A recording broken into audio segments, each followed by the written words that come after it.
T'es là. Stagiaires de la formation professionnelle à Nouvelle-Donne, nous sommes allés à la rencontre d'une relieuse dans le cadre de notre projet collectif sur les métiers artisanaux à la bibliothèque d'Annonay. Cette relieuse emploie diverses techniques de restauration de livres.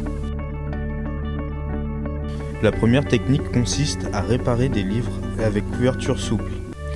Elle perce, ensuite elle coud avec du fil de lin, puis elle colle 2 feuilles de garde. La couverture du livre vient par-dessus et pour la finition, elle le met sous la presse et laisse sécher.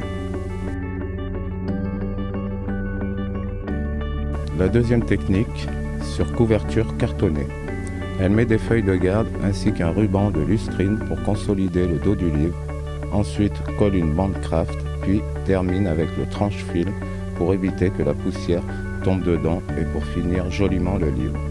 Elle continue en faisant un soufflet avec du papier craft pour coller au dos du livre afin qu'il puisse s'ouvrir.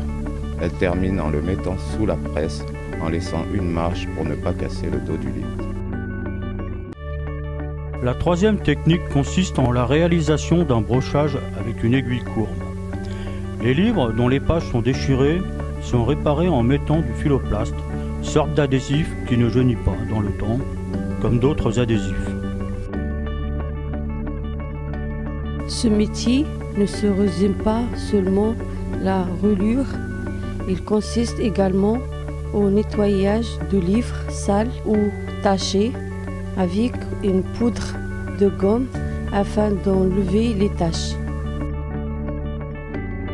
Ce métier ne demande pas seulement d'avoir une passion pour les livres, il faut être aussi minutieux, ordonné et précis. Il nécessite aussi d'être curieux, patient et d'avoir la volonté d'apprendre. Ce métier peut se découvrir dans l'environnement professionnel. Dans le cadre du travail en bibliothèque, ce métier ne nécessite pas une formation très poussée. En ce qui concerne la reliure de livres anciens comme le cuir ou la dorure, une solide formation est requise. T'es là. T'es là.